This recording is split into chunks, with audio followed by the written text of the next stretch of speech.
Welcome to Real Clear Radio Hour, brought to you by the Competitive Enterprise Institute. I'm your host, Bill Frezza. This week, we talk Hobbits and hops. In the second half of our show, we'll be joined by Tolkien scholar Jay Richards, whose analysis of The Lord of the Rings might surprise some readers who missed or misunderstood Tolkien's underlying message. Up first, we welcome Mark Will Weber, whose book Mint Juleps with Teddy Roosevelt, The Complete History of Presidential Drinking, is a romp through the White House liquor cabinet and the tippling habits of its inhabitants. Mark, welcome to the show. Thanks for having me, Bill. Mark, as a chronicler of presidential and American drinking habits through the ages, let's start with the very beginning. What role did alcohol smuggling and tax evasion play in the American Revolution? A very significant role, and I think as school children we're often led to believe that it's the Boston Tea Party and that kind of thing and the Stamp Act. But at the fringes of it, at the very least, we have molasses, which means rum. And rum was such a big deal in colonial Rhode Island and Massachusetts that it was a significant role that it played. Part of the economy. Yes. So they didn't want to pay taxes on that kind of thing, so that was part of the issue, certainly. And John Adams was quoted later in his life of saying that we shouldn't be ashamed of the role that molasses played in the revolution. That revolutions had been started for far less significant reasons than that. And John Hancock was never a president, but he was a famous smuggler. Right, and one of the early incidents involved a ship of his that he brought in, and Hancock liked to drink himself, but this was more for profit. He was one of the richest guys in colonial America, and they pulled a fast one on the British and smuggled a lot of the stuff off the ship before the guys could count it and tax it. And in fact, I think they even held them hostage at the wharf while they did it. So that was one of the early incidences, and there was riot in Boston about that. And what's always true in politics, as soon as these people came to power, the tables were turned, and George Washington got busy putting down the Whiskey Rebellion, which was a big part of our history. But then he went into the whiskey distilling business. I understand from your book that he was making 12,000 gallons a year of whiskey? Certainly was capable of doing that, and it does seem coincidental, at the very least, that they put down the Whiskey Rebellion, and then a couple years later he goes into business himself. Although the Whiskey Rebellion fellows were getting a little feisty out there. They had even threatened to burn Pittsburgh at one point. But what's interesting is when you read some of Washington's letters, as he is beginning to consider going into the whiskey business, he's writing to a friend or a relative, I forget which, but he says, my overseer, John Anderson, who was a Scottish guy and knew how to make this stuff, says that I can find my account in it. And that's what he means, make money. Make a buck. In the whiskey business. And he certainly did. They sold it off the back of wagons in Old Town, Alexandria. Now, he wasn't known as a hard drinker, but he was a very good entertainer. I understand he threw a lot of parties and had a pretty big liquor bill all around. Right. He was probably a second fiddle to Jefferson on that, who brought himself to almost bankruptcy, his entertaining. But Washington loved to entertain at Mount Vernon. He did drink quite a bit, I think, with Madeira, champagne, porter, beer from Philadelphia that he loved and raved about in letters, and was always asking, can Robert Hare send some of his fine Philadelphia porter to Mount Vernon because I feel there'll be quite a need for it, that kind of thing. So he loved all those. I did not find that he drank his own whiskey, which I found pretty interesting. I thought, here's a guy who was too smart to drink that stuff, but he did sell it. Well, speaking of which, Thomas Jefferson's probably our most famous presidential wine snob, and he called wine the only antidote for the bane of whiskey. What was that all about?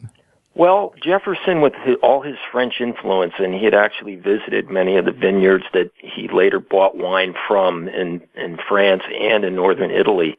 So he knew these people firsthand. He knew where to get the best stuff, the top shelf stuff. And he was totally bought into the fact that wine was part of the French culture and had an intellectual component to it, yes. And whiskey he saw as directly the opposite. And he and Madison and Monroe after him all sort of campaigned to tax whiskey more heavily than wine. They wanted to make wine more affordable. They were trying to grow wine in Virginia with very, very limited success, it should be noted. But they They wanted to envision a more intellectual, social genteel relationship, yes, with alcohol, but one that, interestingly, Jefferson wanted to see extend down to the average guy in the street, the middle class or even lower class, as he certainly saw in Europe. Well, he'd certainly be thrilled today with the $10 bottles of pretty good quality cab you can get from California. I think he would be. And of course, he's the polar opposite of the first brawling, gambling drunk in the White House, which brings us to Andrew Jackson. Take a little time with Andrew Jackson. He's such a colorful character. Andrew Jackson is almost unbelievable to me when you read about him. And by the time he's president, he's old and he has bullets in his body. He's really kind of slowed down his game. But as a young man, he's a gambler and a rambler, and anybody that comes remotely close to insulting his wife or insinuates that he wasn't a war hero in New Orleans, he's so quick to challenge them to a duel. I would gather that he's a borderline psychotic in some ways. There's nobody on the modern scene that you could compare to Andrew Jackson. And Henry Clay had a great quote about Jackson, because Clay, of course, tried to be president 3 times and never was able to pull off the trick. But he said, does killing all those Englishmen at New Orleans qualify one to be chief executive of the United States? He was bitter that Jackson's war record got him in the White House. Yes, propelled him to the executive mansion. Well, and I understand his inauguration, he invited a few friends over and they had a good time. It just went so crazy. And when you read some of the memoirs of that era from some of the upper class in Washington City at the time, and they're appalled by Jackson's followers. They refer to them as King Mob and so on and so forth. And they basically followed him all the way to the White House, and they were invited in for buckets of alcohol punch. And in fact, they basically almost crushed him against a wall. They had to have a protective scrum to protect the president around Jackson. And as we know, Jackson was no shrinking violet, but eventually he crawled out a window, according to some accounts, and spent the night at Gatsby's Tavern across the river. And they trashed the place. And they had mud all over the place. They broke things. They only got him back outside by bringing the alcohol back out onto the lawn of the White House, the big buckets of punch and so on and so forth. And eventually they got the crowd out that way. So, Mark, you named your book Mint Juleps with Teddy Roosevelt. He was not a hard drinker, but he was an interesting drinker. Tell us about him. Well, Teddy was a very moderate drinker by all accounts, although he occasionally was accused by his enemies of being a hard drinker, and once won a lawsuit against a publisher up in some remote part of Michigan that claimed in an editorial that he was a drunk and swore and drank a lot of whiskey. And Teddy actually went all the way up there, sued the guy, and won 6 cents or something. And when they said about the 6 cents, he said, well, that's just enough to buy a good newspaper, because the guy he sued had sold his paper for 30 cents. So he really wanted to rub his nose into it. Right. But the Mint Julep title comes from a specific story, which I love, because Teddy Roosevelt had a fresh bed of mint at the White House. He also had a tennis court, and he was an enthusiastic tennis player. I'm not saying he was greatly skilled, but he wanted members of his cabinet to play tennis with him, and they were usually reluctant and tried to come up with excuses not to play. And Teddy was so gung-ho, he'd play in the rain. He didn't care. So he began to offer these mint juleps after 2 or 3 sets of tennis to people that consented to play with him. So they were enticements to the cabinet, and the cabinet eventually became known as the tennis cabinet. So that's what he used. He didn't make them himself. His steward did, but he gleefully would deliver them to the players, and they'd say, "Thank you, Mr. President," and he'd say, "Delighted," in a big Teddy grin.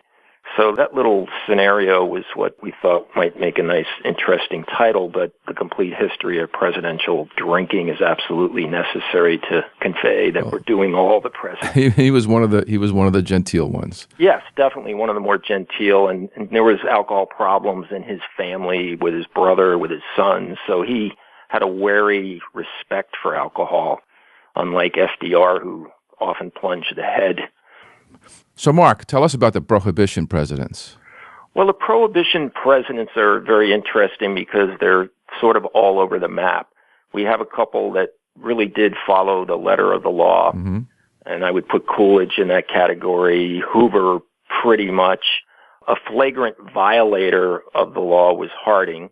But it started with Wilson, and Wilson, surprisingly to me when I began this book, was against prohibition. I always assumed he must have been for it since it came in on his watch, but he actually vetoed it, and his veto was overridden by Congress. And he liked Scotch whiskey himself. He didn't drink it to excess at all. And he sort of connected it with his Scotch-Irish ancestry, which he was very proud of. And so he would occasionally have some Scotch whiskey, especially after he had his stroke. He would connive to have friends bring Scotch whiskey to him at the White House. And then, of course, Harding is known best for his man cave and his late-night poker games and shenanigans. It's wild to read about Harding. He's in such flagrant violation of prohibition and doesn't seem to care at all. And for instance, he would often go to the golf course and stash a fifth of whiskey in his golf bag. And he'd hike around the Chevy Chase golf course in Maryland, and every couple holes he's taken a pop of whiskey. He rarely broke 100, which might explain why. But he's just in flagrant violation of it. And then the White House itself, he's turned the second floor of the White House into a poker parlor.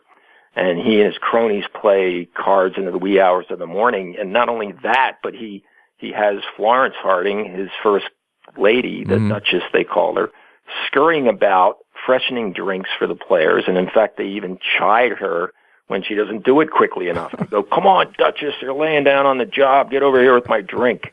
Can you imagine Mrs. Nixon or Mrs. Kennedy or Mrs. Obama being ordered around like that? Yeah, it's impossible to envision, but she did it quite willingly, and that was the Harding White House. Well, and he died in scandal and ignominy, that's for sure. Yeah, there's so many great stories on Harding, some that recently came out with the letters that were released, that his family, after 50 years, finally agreed to give access to, that details his... of what really went on in his administration. A few presidents later, we had FDR actually winning the presidency on a promise to repeal prohibition. It certainly played a big role. Now, he always felt that there was other reasons that he won the White House. Yeah.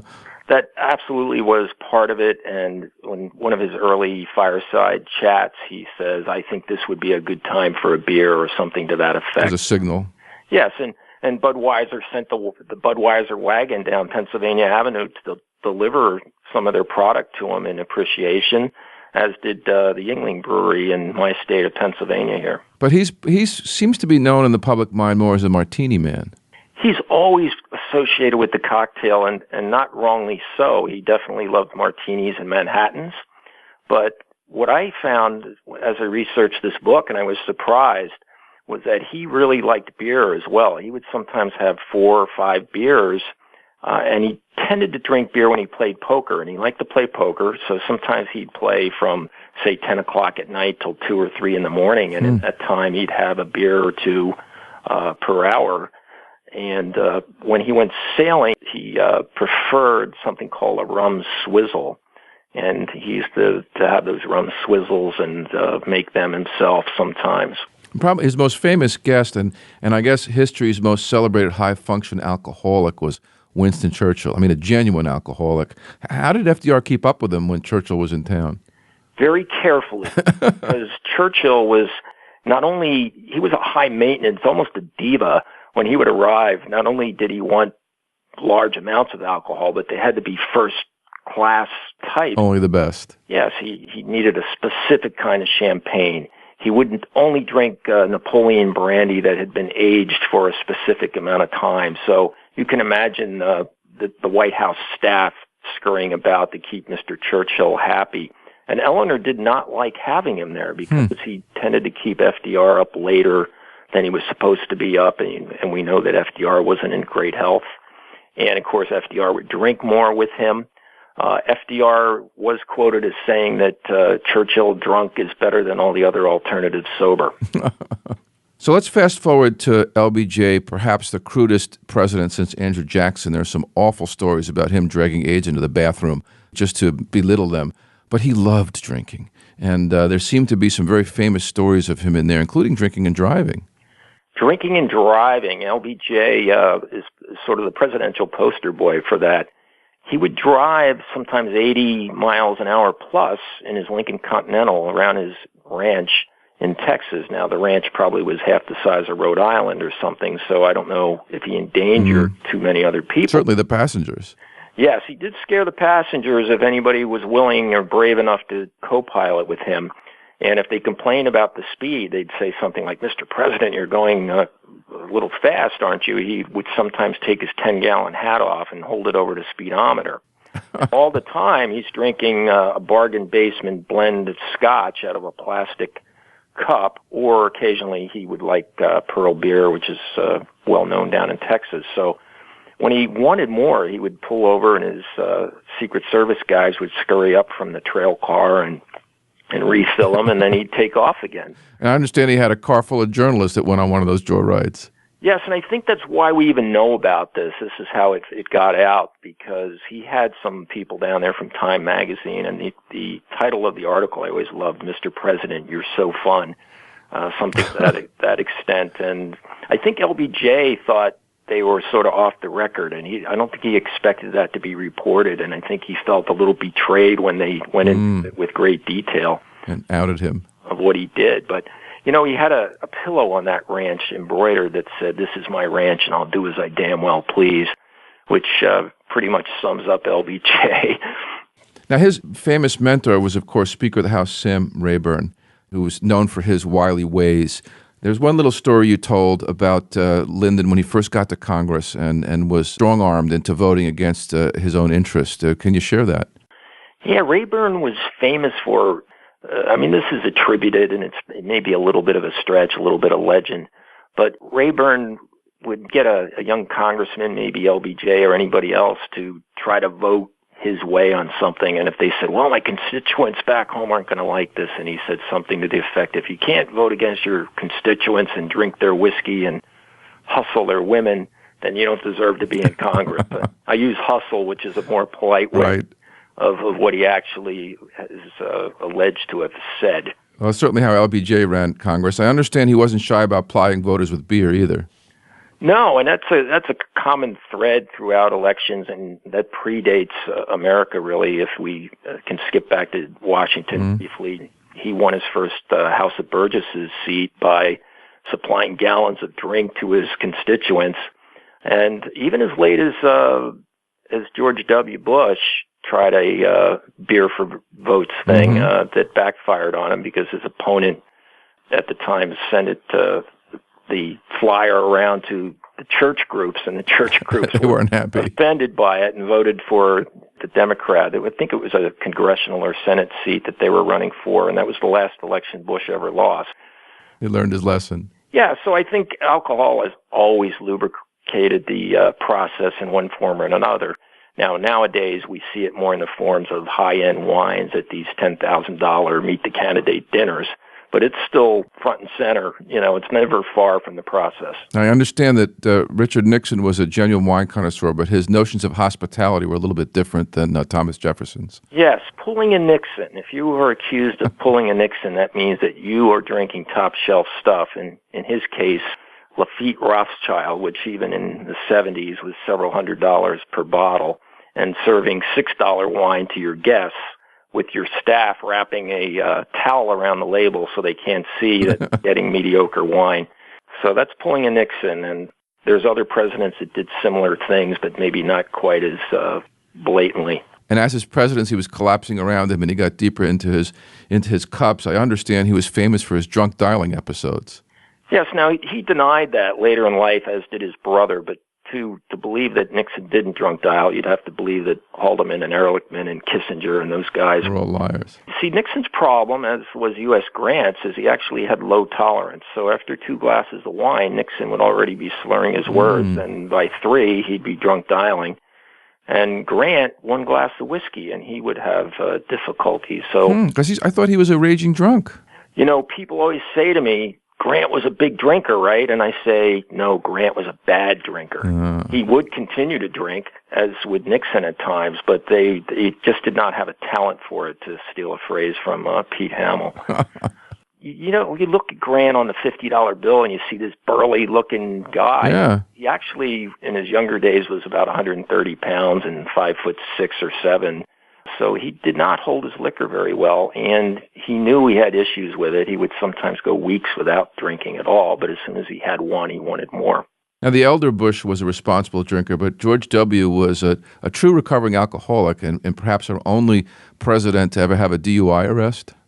Yes, he was the only guy to have a DUI arrest, DWI, I should say. Okay. But I think there's evidence that Franklin Pierce hit somebody with a horse and buggy back in Washington, and I wonder, since Pierce was a notorious drinker, I wonder if alcohol was involved there, but that was before we did things like that. But W's was really interesting because he was out with the Australian tennis player John Newcombe at the time, and Newcombe had taught him how to drink beers without using his hands. They had gone to the bar, and they were grabbing the beer glass with their lips, tilting it back and chugging beers without using their hands, and then W got stopped on the way home. He was 30 years old at the time. He later said, hey, I was young and irresponsible. But that didn't come out until the October of his first presidential election. Almost derailed it. It did in a way. Some people, Karl Rove always claimed that Bush would have won by a landslide, that he might have won another 2 or 3 states had that not come out. I don't know how true that is, but it's something to ponder. But at least he didn't drive off a bridge and drown somebody. Exactly. And Teddy Kennedy, who knows, he probably would have been president without that, or at least a strong candidate. Now, our current president, Barack Obama, is actually known for modest drinking habits like Ronald Reagan's, and actually like many of the presidents who's had problems with alcoholic fathers. But he is known for his beer recipe. Maybe you can share that with us. Yeah, the Obamas have White House honey ale. One of the goals of mine is to be invited to have one, but who knows if that will materialize. But they use the honey from Michelle Obama's beehives in the process, and they make White House honey ale. It's supposed to be great. They make about, I think, 100 bottles per batch, and they usually break them out at Super Bowl, something like that, or at special occasions. Special treat. He also likes top-end wines, as did Reagan, and he also, if we can believe Remnick from the New Yorker, he enjoys some late-night martinis. So, Mark, as a foremost chronicler of presidential drinking, what advice do you offer young future presidents who might be listening about their own drinking? Follow the game plan of Reagan, of Obama, and what you'll find, and even Clinton on this, the three of those guys have down what I would call the alcohol photo op. In other words, Reagan would often be photographed on St. Patrick's Day drinking a Guinness. He never finished the Guinness. He would have maybe half the beer, if that, switch to something else. But it was their way to show that they're sort of one of the people. Obviously, Romney did not have that option in his playbook as a devout Mormon. But did you notice that even though Romney couldn't drink, that Ryan was quick to say, hey, I like this beer from Wisconsin and I drink this beer. I think they were trying to offset it. A little bit of Romney's rigidness with this show, hey, we have a cool guy on our ticket too. So keep it under control and make a good show of it. Yes, but you have to be in the middle. I think if you're a teetotaler in today's society, it doesn't sit well with the people. People are suspicious. Right. I would be.